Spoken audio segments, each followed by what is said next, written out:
Henrique Schneider Jr., químico industrial residente em Vila Balmer, a 5 km do centro de Joinville, no estado de Santa Catarina, testemunhou na noite do dia 26 para 27 de setembro de 1968 um caso de contato imediato do terceiro grau, deixando evidências no solo e na sua propriedade.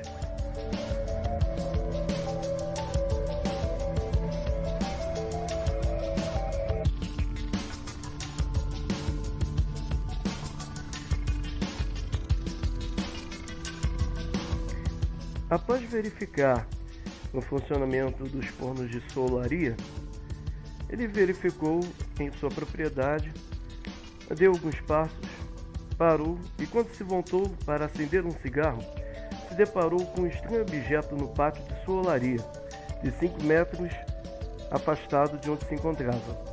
Assustou-se, mas não se aterrorizou. Todavia, sentiu-se paralisado, não podendo se movimentar.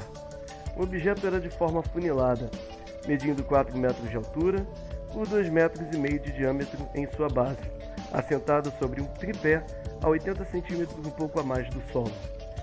Da parte inferior, algo como uma luz que iluminava o chão. Havia uma entrada retangular por onde descia uma espécie de esteira rolante que não chegava a tocar o solo, apesar de parecer sólido.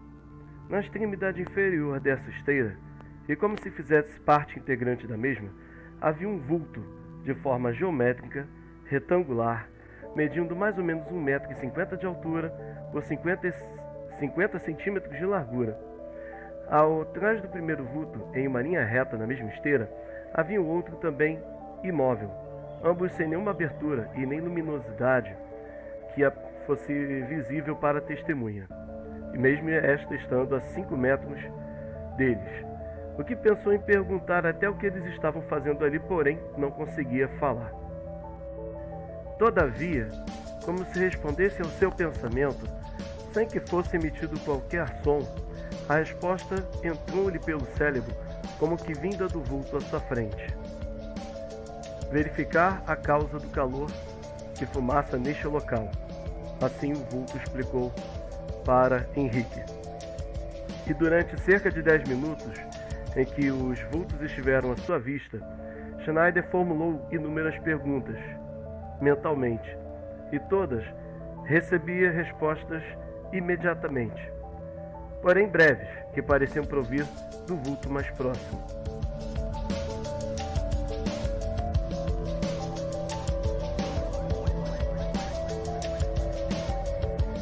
A resposta das entidades para Schneider falaram sobre seu planeta de origem, o qual a testemunha não se recorda com precisão.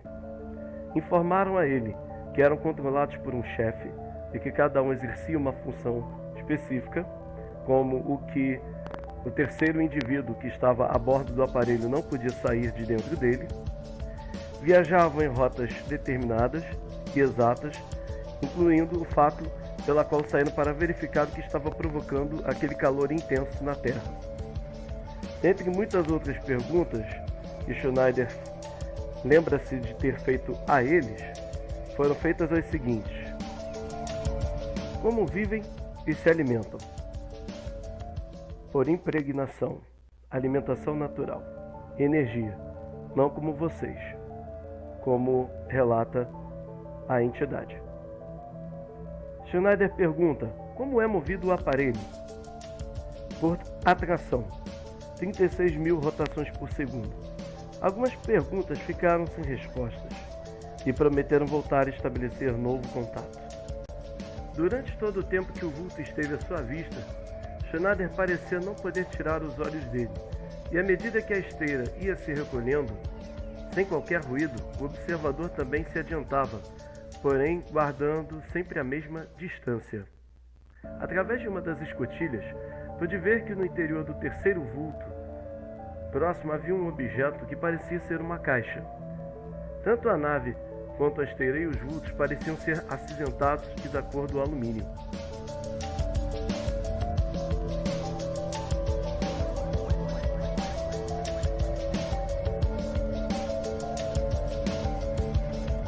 Logo que a esteira fora recolhida inteiramente, fechou-se a entrada com um ligeiro ruído, similar ao de uma faísca elétrica, seguido por um leve som que lembrava uma porta de um refrigerador doméstico a ser fechado. Imediatamente o aparelho ergueu-se rápido, verticalmente no ar. Ouviu-se então um sibilar agudo. No centro da parte inferior, a testemunha pôde ver a intensa luz azulada. Conforme aumentava sua intensidade, também aumentava o ruído. Ruído este que lembrava aparelhos de soldar, e algo como anéis concêntricos também azulados que pareciam girar a alta velocidade. Após se elevar 10 metros, inclinou-se para o sul e em poucos segundos se tornou um ponto de luz azul no céu.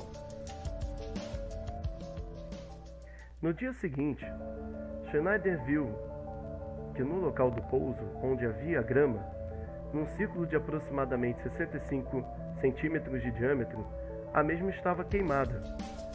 Concêntrico ao maior havia um círculo menor que, aonde a terra estava como que prensada e apresentando uma depressão de 10 centímetros. Haviam também marcas de um tripé, tendo cada uma 10 centímetros de diâmetro. Aqui vale uma observação da Sociedade Brasileira de Estudos dos Discos Voadores.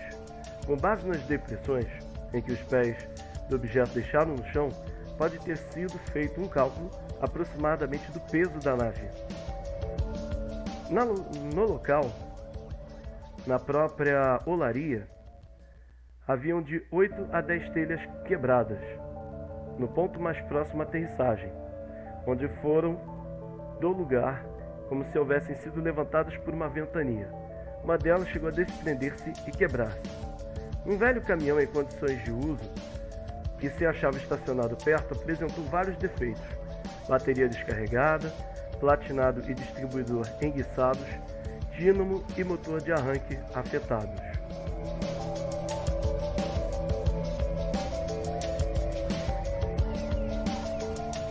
Cinco meses depois, o Sr. Henrique Schneider Jr. viu um objeto luminoso cruzar o céu rapidamente. Nesta noite, sem motivo aparente, Schneider saiu de sua casa e sentiu que deveria de olhar para o céu. Foi então que viu o objeto.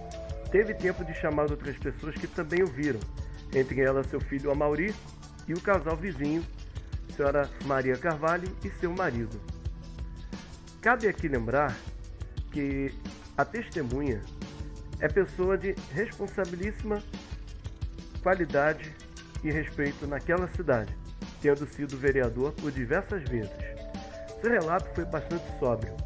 Não deu à imprensa o conhecimento do ocorrido e, conforme constatamos, em Joinville somente um reduzido número de pessoas sabe do caso. O Dr. Udo Schmidt, que fotografou o local 4 ou 5 dias após, é quem difundiu o caso entre os amigos. Graças a eles é que tomamos o conhecimento do incidente. O Sr. Paulo Mertens, vizinho do Sr. Schneider, teria sido a primeira pessoa, além dos familiares, a quem este contou o fato. Tudo indica ter ficado o caso no conhecimento apenas destas pessoas. Muitos detalhes escapam, uma vez que o fato se deu há alguns anos, e também porque a idade do Sr. Schneider, 65 anos em ocasião da entrevista com o pesquisador Carlos Varacin, interferiu na sua memória, fazendo-lhe omitir detalhes significantes, conforme a afirmação de seus amigos Silvia, Mertens e Schmidt.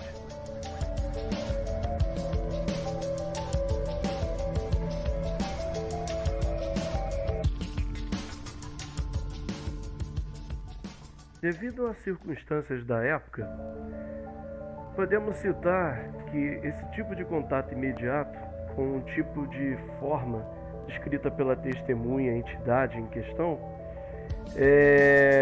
Existem possivelmente o estereótipo do chamado alienígena robótico, né?